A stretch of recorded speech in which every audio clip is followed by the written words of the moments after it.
میرے مصطفیٰ کریم علیہ السلام نے فرمایا بدترین دعوت ہے جس میں امیر بلایا جائے غریب نہ بلایا جائے. وہ بدترین دعوت حضرت ابراہیم کا طریقہ رہا ساری زندگی مہمان نوازی. ایک وقت ایسا آیا کہ اللہ تعالیٰ نے حضرت ابراہیم کو بہت زیادہ مال عطا فرمایا.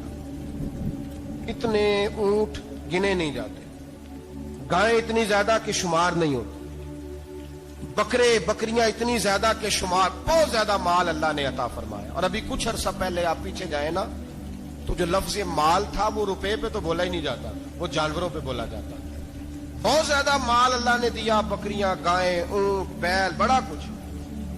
تو رب کریم نے فرشتوں سے فرمایا کہ واتخذ اللہ ابراہیم خلیلا, ابراہیم میرا دوست ہے. تو فرشتے کہنے لگے یا اللہ جسے اتنا کچھ دیا جائے اس نے دوست تو بننا ہی ہوتا ہے, تو نوازا ہی پڑا ہے, اتنا مال, اتنے کھیت کھلیان, اتنا کچھ.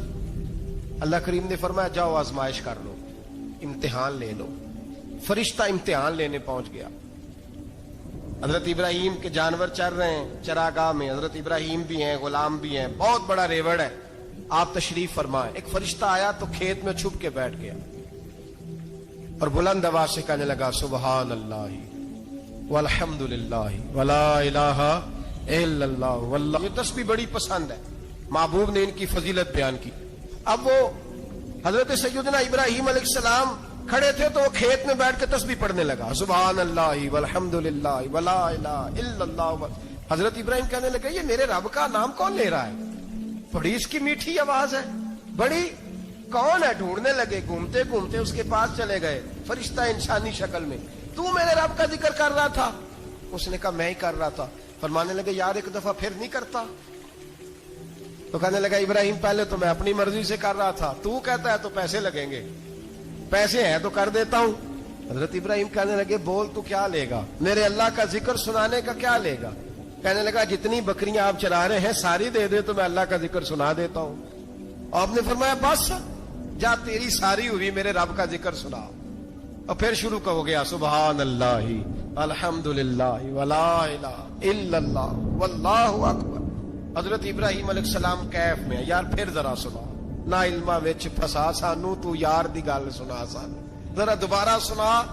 میں پھر سنایا, ایک دفعہ پھر کہا. فرشتہ کہنے لگا بس جی آپ کے پیسے پورے ہو گئے. حضرت ابراہیم کہنے لگے چل ایک دفعہ اور سنا. کہنے لگا پیسے لگیں گے, تو کیا لے گا؟ کہنے لگا گائیں بھینسیں ساری میری. فرمایا بس یار اتنی قیمت, تو سنا صحیح, سارا کچھ ہی تیرا. پھر شروع ہو گیا سبحان اللہ والحمد للہ ولا الہ الا اللہ واللہ اکبر. گائیں دے دیں, بھینسیں دے دیں, وہ ذکر سناتا ہے. حضرت ابراہیم کبھی مچلتے ہیں, کبھی روتے ہیں, کبھی آہیں پڑھتے ہیں. تو میرے رب کا نام لے رہا ہے, ذرا پھر سے لے. کیف جاری ہے. کہنے لگا بس بھائی. حضرت ابراہیم فرمانے لگے تو اور لے لے جو لینا ہے, مجھے ذکر سنا. اس نے کہا ابراہیم بکریاں میں لے چکا, گائے بھینسیں میں لے چکا, اونٹ رہ گئے, سارے لے لوں گا پھر ذکر سناؤں گا. فرمایا جا تیرا ہوا تو ذکر سناتا رہ, میں دیتا ہوں. دے دیا. کچھ دیر ذکر کیا تو اب خاموش ہو گیا. حضرت ابراہیم خلیل اللہ علیہ السلام فرمانے لگے ذکر سنا. کہنے لگا ابراہیم اب تیرے پاس دینے کو کیا ہے, ہر چیز تو میں لے چکا. آپ فرمانے لگے یہ گائے بھینسیں بکریاں چرانے کے لیے تجھے کوئی نوکر ملازم بھی تو چاہیے نا, تو اس طرح کر مجھے رکھ لے, میں روٹی نہیں مانگوں گا, کھانا نہیں مانگوں گا, تو اللہ کا ذکر سناتا رہنا, میں تیرے جانوروں کی نوکری کرتا رہوں گا. حضرت ابراہیم علیہ السلام نے جب یہ کہا نا, فرشتے کی آنکھوں میں آنسو آ گئے. تردامنی پہ شیخ ہماری نہ جائیے, ہم دامن نچوڑ دیں تو فرشتے وضو کریں. فرشتہ رو پڑا اور کہنے لگا ابراہیم مجھے سینے سے لگاؤ, آپ واقعی اس قابل ہے کہ اللہ آپ کو اپنا دوست بنائے, واقعی اس قابل ہے کہ رب آپ کو اپنا. حضرت ابراہیم علیہ السلام کا خدا سے محبت کرنے کا نرالا انداز. اور میرے بھائی یہی محبت انہیں میرے مصطفیٰ سے بھی تھی. ایک نبی گھر بنا رہا ہے, دوسرا بنوا رہا ہے. حضرت اسماعیل علیہ السلام پتھر اٹھا اٹھا کے لا رہے ہیں, جناب ابراہیم بنا رہے ہیں. جب خانہ کعبہ بن گیا تو کہنے لگے ربنا وابعث فیہم رسولا, اے اللہ اب اسے بسانے کے لیے اپنا آخری رسول بھی عطا فرما. نبی پاک فرماتے ہیں میں دعا ہوں حضرت ابراہیم کی. اور حضرت ابراہیم سے رب کریم نے فرمایا چل ابراہیم کوئی چیز دے, تو کہا یا اللہ تینوں ہی تیرے نام پہ قربان کرتا ہوں, تیری ہوئی ساری, ہر شے تیری. حضرت ابراہیم نے دین کے لیے, آپ شہر بابل کے قریب پیدا ہوئے تھے, وہاں سے مصر آئے، مصر سے فلسطین آئے، اور فلسطین سے آ کر کے کعبہ آباد فرمایا۔ زندگی سفروں میں گزری۔ سفر ایک تکلیف والی چیز ہے، پر حضرت ابراہیم نے وطن چھوڑ دیا، گھر چھوڑ دیا۔ جان بڑی عزیز ہوتی ہے، تو حضرت ابراہیم نے جب دین کے لیے نکلے تو جد و جہد کی، گھر کے اندر بھی گھر کے باہر بھی۔ آپ کے والد کا نام طارق ہے، وہ توحید پرست تھے، ایماندار تھے، پرہیزگار تھے۔ آپ کے چچا کا نام آزر ہے، وہ بت پرست تھے، بت بیچا کرتے تھے۔ حضرت سیدنا ابراہیم علیہ السلام جب میدان عمل میں نکلے تو حضرت ابراہیم علیہ السلام نے اپنے گھر سے جہاد شروع کیا۔ لڑنا پڑا، گھر کے اصولوں سے، چچا نے جو رواج بنائے ہوئے تھے اس رواج سے ٹکرائے۔ فرمایا میں اپنے گھر کے اندر یہ بت پرستی نہیں ہونے دیں گا۔ چچا کو ایک دفعہ نہیں، بار بار 100 دفعہ سمجھایا۔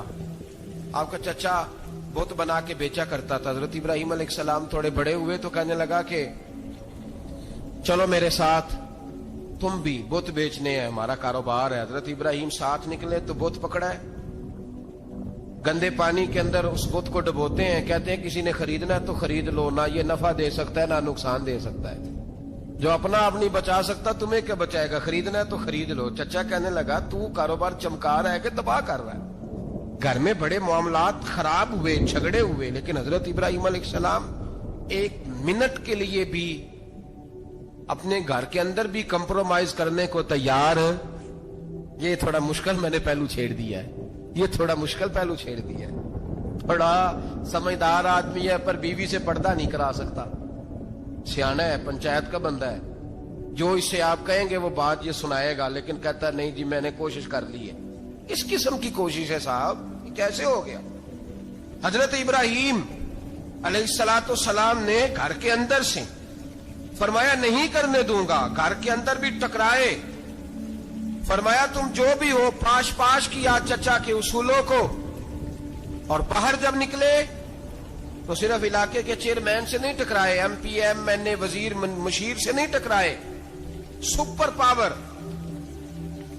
نمرود دنیا کا واحد حکمران تھا، اس وقت دوسرا کوئی حکمران ہی نہیں تھا، اکیلے حکمران سے جا کر ٹکرائے، کوئی ساتھ فوج نہیں تھی، کوئی ساتھ ان کے طاقت بظاہر دنیا داری کی کوئی نہیں تھی، پر حضرت ابراہیم جا کے ٹکرائے، اور میرے رسول پاک صلی اللہ علیہ وسلم نے سند بیان کی، فرمایا افضل الجہاد کلمۃ الحق عند سلطان الجابر، فرمایا سب سے افضل جہاد یہ ہے کہ تو ظالم بادشاہ کے سامنے کھڑے ہو کے حق بات بیان کر دے، یہ سب سے بڑا جہاد ہے، یہ سب سے افضل الجہاد کلمۃ الحق عند سلطان الجابر، سب سے بڑا جہاد۔ حضرت ابراہیم کھڑے ہو گئے، سپر پاور سے ٹکرائے۔ یہاں ہم لوگ حکمتوں کا شکار ہیں، دیکھیں گے، کریں گے، سوچیں گے، اور مولوی صاحب کو ویسے کہتے ہیں آپ پرہیز کریں سیاسی باتوں سے۔ بھئی اللہ کے ہر نبی نے جا کے وقت کے ظالم حکمران کو لتاڑا ہے، للکارا ہے، یہ تو مشن انبیاء ہے۔ حضرت سیدنا ابراہیم علیہ السلام نے جو اس کو جا کے کہا کہ تو جھوٹ بولتا ہے، تو جھوٹا ہے، تو خدائی کا دعویٰ کرتا ہے، تو بہت بڑا ظالم ہے، اور قرآن مجید نے اس ساری بات کو بیان فرمایا۔ حضرت ابراہیم علیہ السلام سے کہنے لگا میں رب ہوں، تو آپ نے فرمایا میرا رب تو وہ ہے جو زندہ کرتا اور مارتا ہے، تو پھر آپ حق بات بیان کریں گے تو اللہ مارے گا کہ بندہ مارے گا؟ کچھ بھی نہیں ہوتا، کیونکہ زندگی موت کس کے ہاتھ میں ہے؟ اللہ کے ہاتھ میں، زندگی موت اللہ، کچھ بھی نہیں ہوتا۔ انسان صحیح سمت کا تعین کرے اور صحیح چلے۔ حضرت علی شیر خدا سے کسی نے کہا تھا کہ آپ کے بڑی دشمنی ہے، کوئی محافظ رکھ لیں۔ آپ فرمانے لگے موت خود بہت بڑی محافظ ہے، وقت سے پہلے آتی ہی نہیں، بڑی محافظ ہے، وقت سے پہلے۔ علامہ نورانی رحمت اللہ تعالی علیہ کراچی جیسے شہر میں رہا کرتے تھے، جہاں گام گام پہ خطرہ تھا، لوگوں نے کہا حضرت اتنے بڑے لیڈر ہو، آپ کی جماعت کی 62 سیٹیں ہوئی قومی اسمبلی میں، ایک ایسا وقت بھی آیا تو کوئی ایک آدمی بندوق والا، آپ فرمانے لگے مجھے ضرورت ہی نہیں، اس لیے کہ جس خدا رسول کے لیے میں نکلا ہوں وہ خود ہی حفاظت کرنے والے ہیں، ضرورت نہیں ان چیزوں۔ تو بھائی حضرت ابراہیم ٹکرائے، اور آپ کا انداز کیا ہے؟ جا کے کہا کہ تو نہیں، خدا وہ ہے جو زندہ کرتا اور اس نے ایک بیوقوفوں جیسی دلیل دی. ایک آدمی کو کل پھانسی دینی تھی تو اس کو بلایا, کہنے لگا تجھے کب پھانسی ہے؟ اس نے کہا کل. کہنے لگا جا تجھے آزاد کیا, زندگی دی, اس کو چھٹی دے دی. ایک عام آدمی بیچارہ بیٹھا تھا, اس کو پکڑ کے نا کہنے لگا اس کی گردن اڑا دو.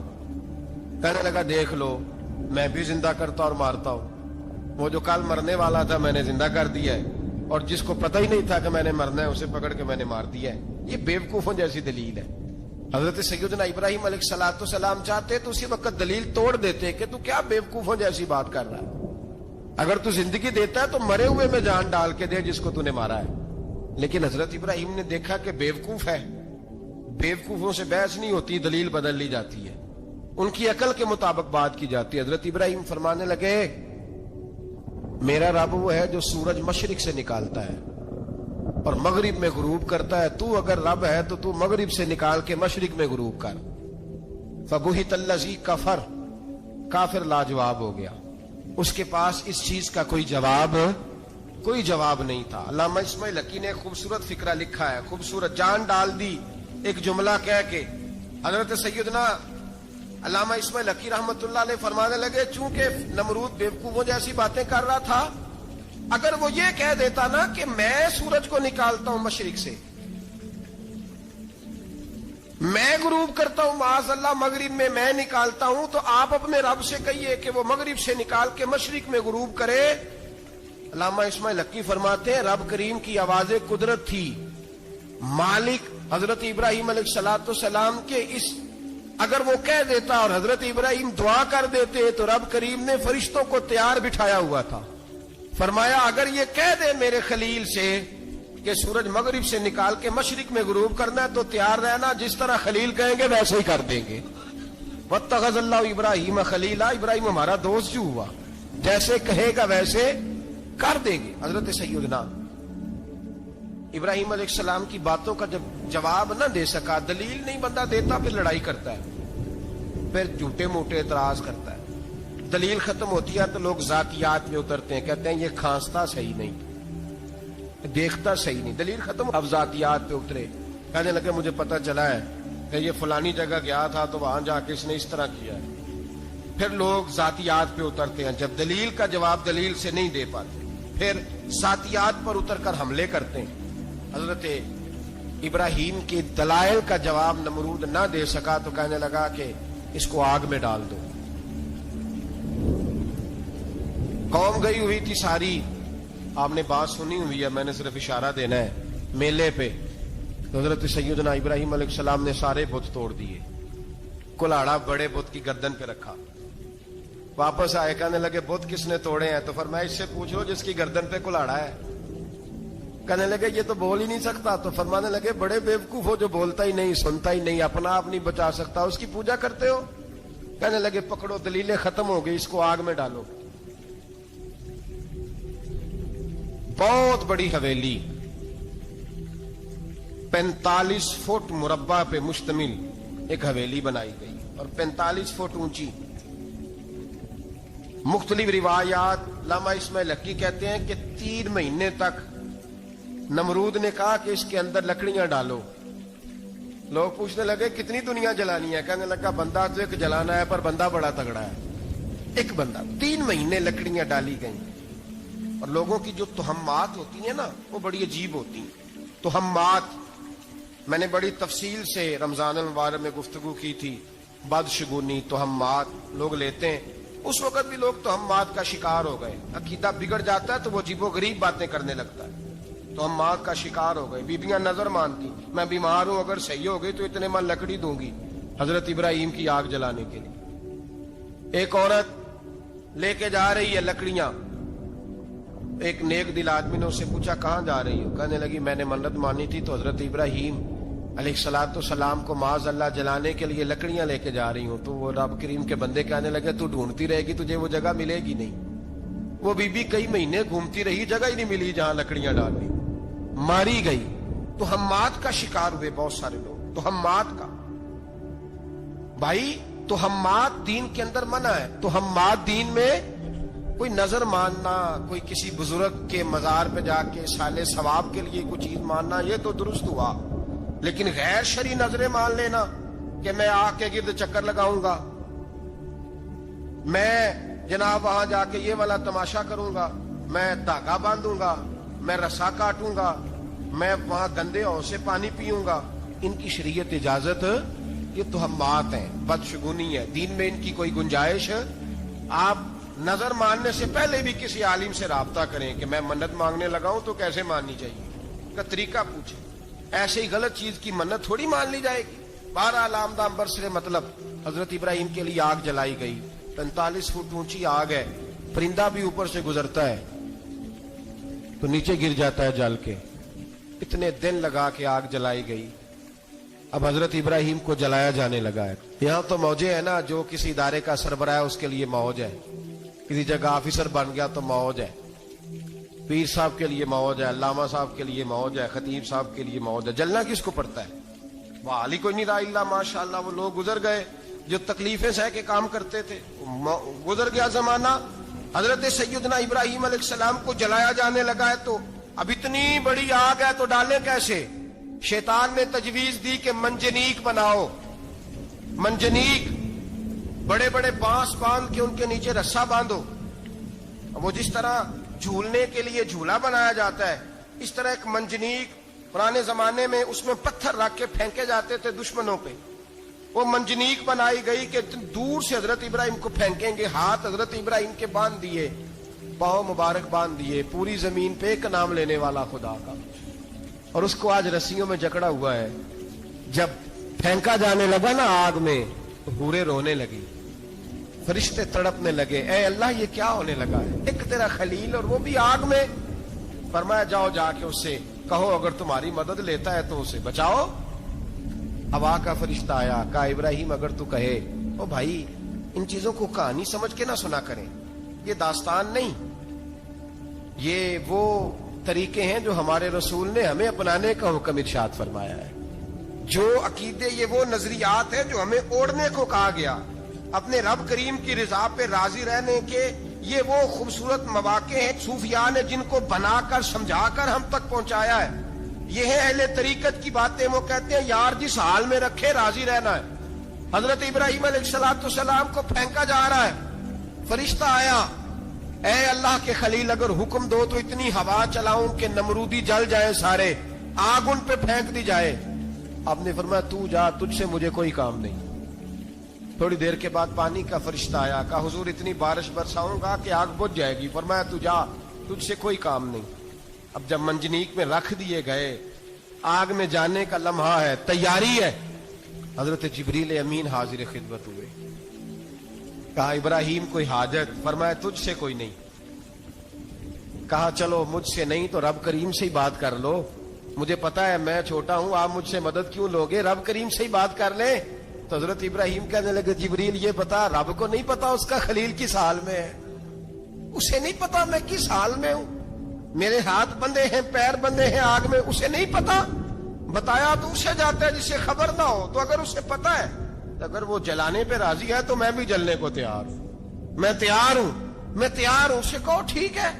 حضرت سیدنا ابراہیم علیہ السلام کو منجنیق میں ڈال کے جو پھینکا آگ میں، یا نار کونی بردم و سلاما علی ابراہیم، اللہ نے فرمایا اے آگ میرے ابراہیم پہ ٹھنڈی بھی ہو جا اور سلامتی والی بھی ہو جا۔ حضرت ابراہیم کو دو فرشتوں نے بٹھا دیا زمین پہ، پھول کھلے ہیں، کونپلیں مہک رہی ہیں، کلیاں خوشبو دے رہی ہیں۔ حضرت ابراہیم نے سر سجدے میں رکھ دیا، سبحان اللہ والحمد للہ ولا الہ الا اللہ واللہ اکبر۔ حضرت ابراہیم اللہ کی تسبیح پڑھنے لگے، رب کریم کا شکر بجا لانے لگے۔ نکلے وہاں سے، کچھ دن گزر گئے، نکلے، حکم ہو گیا ابراہیم علاقہ چھوڑ دو۔ حضرت ابراہیم علیہ السلام وہاں سے نکل کے مصر آئے، چچا کے پاس ٹھہرے، انہوں نے اپنی بیٹی جناب سارہ کا نکاح کر دیا۔ کچھ آگے بڑھے تو ایک ظالم بادشاہ سے ٹکرائے، اس نے ایک شہزادی، ایک بادشاہ کی بیٹی قید کی ہوئی تھی، جناب ہاجرہ نام تھا، ان کو قید سے چھڑا کے ساتھ لائے۔ حضرت لوط علیہ السلام بھی ساتھ، یہ 4 لوگوں کا قافلہ چلا، فلسطین میں جا کے پڑاؤ ڈالا، گھر بار چھوڑا، تبلیغ شروع ہوئی۔ حضرت ابراہیم کے گھر میں 2 خواتین ہیں، ایک آپ کی بیوی ہیں، ایک حضرت ہاجرہ ہے، اولاد کوئی نہیں۔